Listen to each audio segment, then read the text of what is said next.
Vamos lá, galera, nesse vídeo eu vou falar para você sobre várias coisas que o banco morre de medo que você descubra e usa contra ele. Nesse vídeo eu vou tentar igualar um pouco o jogo para seu lado, porque esse jogo é sujo e você só perde. Vocês sabiam que 80% das pessoas no Brasil são funcionários ocultos do banco? Como assim funcionário oculto? Funcionários que trabalham para o banco, mas sem saber e sem receber.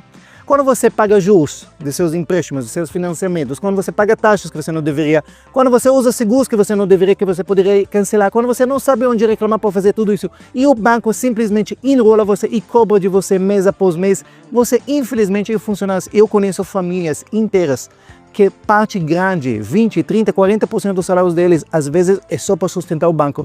E não é à toa que o banco, ano após ano, quebra recorde de faturamento de lucros líquidos. Então, esse vídeo eu vou ensinar vocês várias coisas que quando você vai descobrir eles, vai deixar seu cabelo em pé e o gerente de banco mais ainda. Vamos começar com lista de itens, eu vou começar com umas coisas mais simples, que talvez muitos de vocês já sabem, e nós vamos para as coisas mais complexas durante o vídeo. A primeira coisa, tirar seu dinheiro do banco. Por exemplo, investir no Tesouro Direto em vez dos fundos do banco.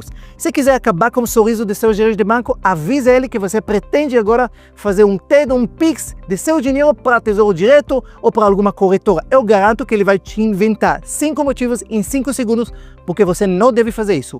Isso por 2 motivos principais. O primeiro, quando você investe seu dinheiro no fundo do banco, investimento do banco, esses produtos muitas vezes têm taxas administrativas. Então, de você investir no banco, o banco cobra por você taxas, que muitas vezes acaba com sua rentabilidade, faz ela render muito menos. Muito menos do que alternativas, muito mais simples, muito mais inteligentes, que está à disposição no seu mercado de graça. Como, por exemplo, como eu falei, investir no Tesouro Direto. Só que isso é só metade do problema do banco. Porque além dele perder o dinheiro que ele não vai receber mais como as taxas perdidas e assim vai, a segunda coisa que acontece é que quando o seu dinheiro ele está investido dentro do banco, seja deitado na conta corrente, na poupança, CDB, qualquer lugar no banco, o banco, além de ganhar em cima de você as taxas, ele também, a parte mais importante, ele tem esse dinheiro para poder emprestar para outros correntistas.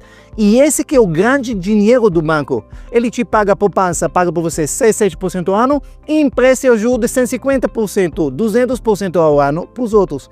E esse aqui é o grande lucro. Quando você tira seu dinheiro da agência, quando você transfere para uma corretora, quando você transfere para o Tesouro Direto, acaba essa farra.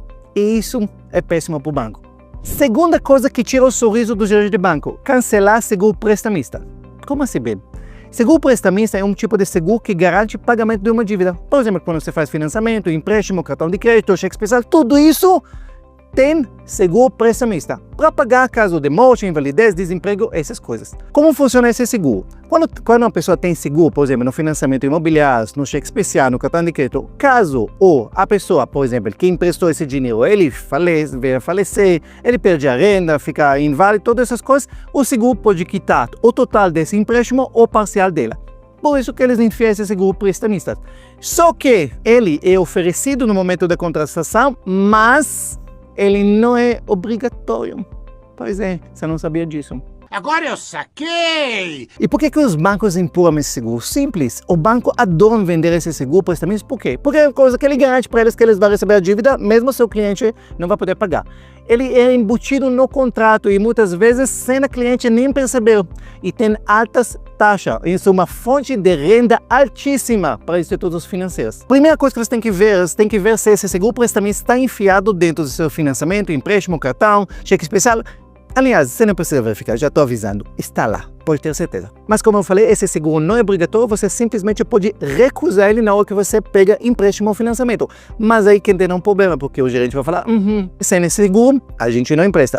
O que você fala? Tudo bem, pega o empréstimo, pega o financiamento, caso você precisa, e aí ninguém impede você de voltar depois para o banco no momento que convém e cancelar ele. Você tem esse direito de cancelar esse seguro prestamista e receber tudo que foi cobrado e seria cobrado nos próximos anos, receber ele reembolsado à vista na sua conta corrente.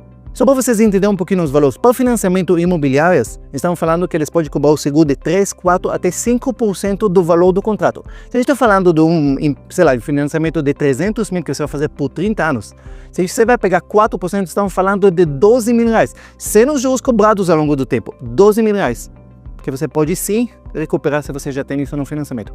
Muitas vezes o gerente vai recusar. Ah, não pode, não isso. Aí já vou ensinar vocês no próximo itens o que você faz quando o gerente te enrola. Aí vamos para o terceiro ponto, que ele é extremamente importante. Isso muitas pessoas não sabem. Bem, eu reclamei no banco, o gerente não faz nada, eu ligo para a ouvidoria, ele manda para outro gerente, o gerente fala que é o problema do cartão, o problema do empréstimo, o problema do financiamento, o problema da consultora. Ninguém resolve bem, eu fico doido. Simples. Eu vou ensinar você o que vai te dar paz. Tem um lugar que os bancos têm medo. O banco não tem medo de reclamar aqui, não de você fazer um barraco na rede social, vai atrás de seu direito, que seu advogado é foda. Isso o banco vai rir na sua cara. Mas tem uma coisa que o banco morre de medo. Isso chama Bacen, o Banco Central no Brasil. Reclamar no Banco Central no Brasil, isso é o bicho. Isso é o bicho. Isso é o verdadeiro terror dos institutos financeiros. Quando você fala que você vai reclamar no Bacen, você não precisa nem falar. Quando você reclama no Bacen, aí começa o terror deles. Como faz isso? Simples. Não precisa fazer barraco no banco, não precisa ir lá, entendeu? É simplesmente, eu vou deixar para vocês um link, onde você registra uma denúncia no Bacen. Simplesmente. Incrível.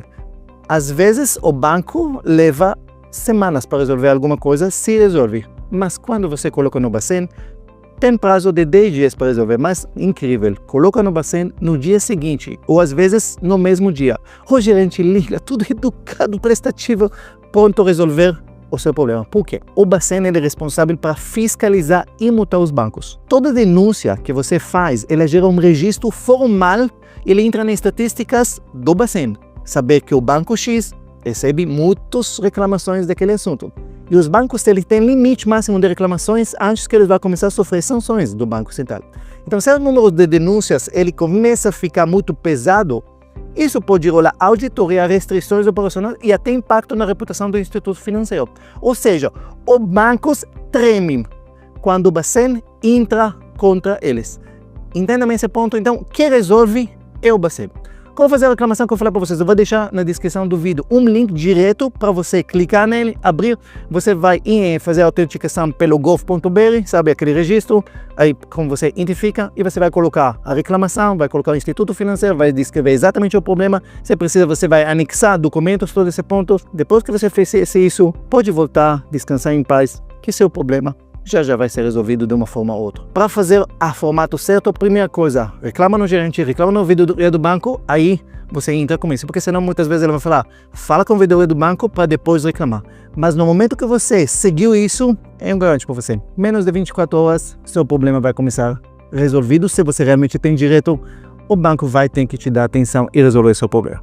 O quarto item, isso os bancos odeiam essa estratégia. A gente ensina como educadores financeiros, ensina a coisa mais, mas eu garanto para você que os gerentes de banco odeiam isso. Quando você faz amortização de seus financiamentos, por exemplo, de seus consignados, tudo isso. Por quê? Porque o banco, você tem que entender, o banco ganha dinheiro em cima de seus empréstimos, certo? Quanto mais dinheiro você pega e quanto mais tempo você financia, mais juros embutidos. Aí que está a grana dele. Então, no momento que você financia um imóvel, a maior parte do valor que você paga, especialmente na primeira parcela, são só juros, nem a dívida, entende? Então são juros, encargos, os seguros, tudo que eu falei para vocês. Então o banco quer que você paga por 50 anos, para ele tá ótimo, porque quanto mais longe você faz o financiamento, mais dinheiro ele ganha, porque os juros, quanto mais tempo ele é maior, simples assim.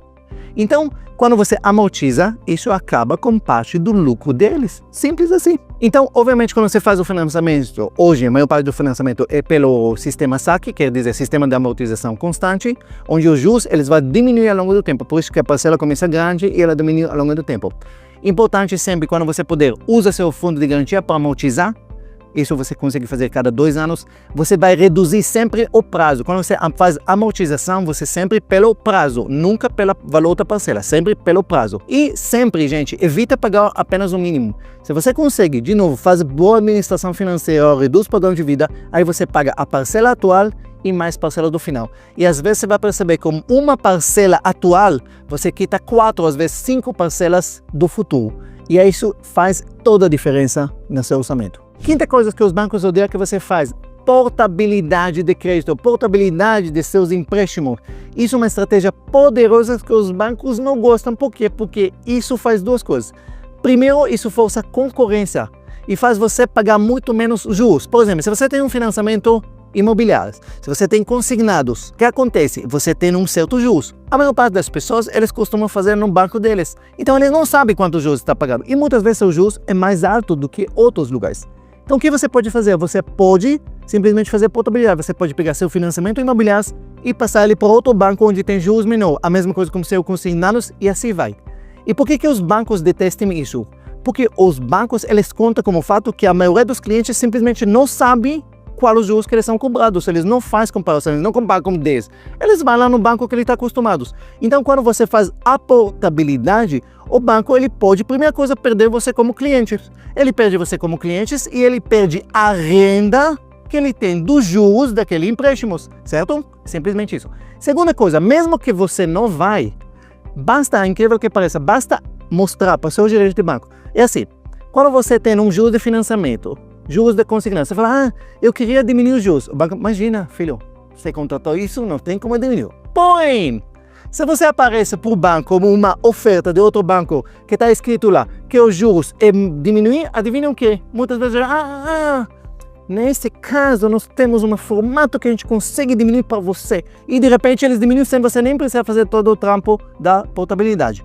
Então, o banco detesta. Por quê? Porque ele vai ganhar muito menos. Isso, obviamente, cria concorrência entre os bancos e isso força a redução do geral dos juros para todo mundo, que é bom para todo mundo e é péssimo para o banco. Como fazer a portabilidade? Simplesmente, primeira coisa, você tem que pesquisar as taxas melhores de outros bancos. Tem simuladores online que faz realmente a comparação entre todos os bancos, todos os institutos. Até no próprio Banco Central você pode ver lá todas as taxas que são cobradas naquele período dentro de todos os institutos, certo?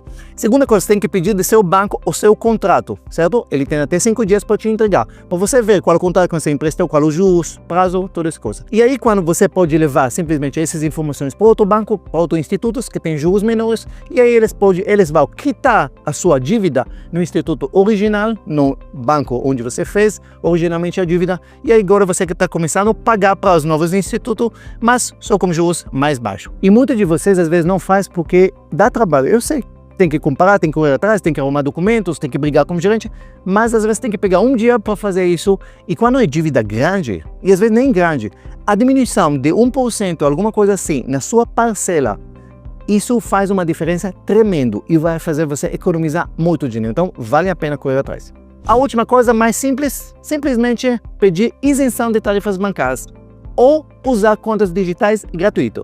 Hoje em dia, a gente pagar taxas, manutenção de conta, saques, transferência, cartão de crédito, gente, é burrice. Gente, hoje tudo é gratuito. Bem, tudo, não precisa ter nem dinheiro, tudo gratuito. 2 opções que você tem. Ou o mais simples, você simplesmente abre conta em banco digital. Tudo gratuito, fica fácil de fazer. Se você às vezes é a pessoa de mais idade, não quero mudar porque já estou lá há 30 anos, 40 anos, conheço o gerente, fui para o casamento dele, então o que você pode fazer? Já que foi para o casamento dele, fala para ele que você quer isenção de todas as suas taxas, você não quer pagar nada. Você não quer pagar cartão, você não quer pagar nada, zero. Ele fala, não, mas aqui é o mínimo 30. Ele fala, não, Você fala para ele, todos os bancos são obrigados a oferecer pacote de serviços essencial. Isso é um pacote base que todas as operações, todos os bancos são obrigados a oferecer e é gratuito, qualquer banco. Só isso. Ou você muda ou ele te dá isso. Por que os bancos odeiam quando você fala isso? Simples. Porque quando você não paga tarifas, os bancos tradicionais perdem uma importante fonte de lucro. É tudo lucro. Bem, é 30 reais que faz o banco rico? Não. Mas 30 reais de 1 milhão? São 30 milhões, vezes um ano, são 360 milhões. É dinheiro. Entendam isso? Então, simples. Eles comem um pouquinho aqui, um pouquinho ali, um pouquinho ali, e aí vira, que vocês viram no início do vídeo, os lucros recursos deles crescem cada vez mais. E se você quer saber quanto o banco cobra de você, simplesmente tira o extrato, olha o extrato no computador ou imprime o extrato para ver todas as coisas que estão cobradas ao longo do mês. Você vai ficar chocado, muitas vezes tem lá 2 reais aqui, 5 reais aqui, 13 reais aqui, 26 aqui, de repente você vê. De repente, você tem muito movimento no banco e você está mais confuso, que às vezes você entra no Shakespeare, tudo isso você vai ver uns valores que vai deixar seu cabelo em pé. Eu mostrei para vocês esses 6 itens e muitos de vocês já conhecem eles, ou pelo menos a maior parte deles, mas alguns não conhecem. E você adorou o vídeo, mas agora você fala, mas agora colocar em prática, bem, vai me dar muito trabalho, o gerente vai falar que não, esse negócio de prestamista, eu já tentei uma vez, ele não deixou, essas coisas. E às vezes, pela paz, ou para não arrumar trabalho, você deixa para lá. E uma das diferenças de mentalidade de riqueza, de pobreza, que ricos, eles pensam longo prazo. Eles pensam no poder da acumulação, dos juros compostos no longo tempo. E pobres não, pobre concentra no dia, concentra na semana. E se você economiza 30 reais, 40, 50, 70 reais, se você multiplica isso por uma economia de 1 ano, de 10 anos, você vê que a diferença às vezes entre ir para esse lado na vida, entre um lugar onde você tem abundância e outro lugar que tem escassez. Então sim, dá trabalho, mas você tem esses direitos, então vai atrás, porque ninguém vai por você. O sistema simplesmente vai aproveitar e vai tirar o máximo que ela pode. Quem vai definir se ela consegue ou não, vai ser somente você.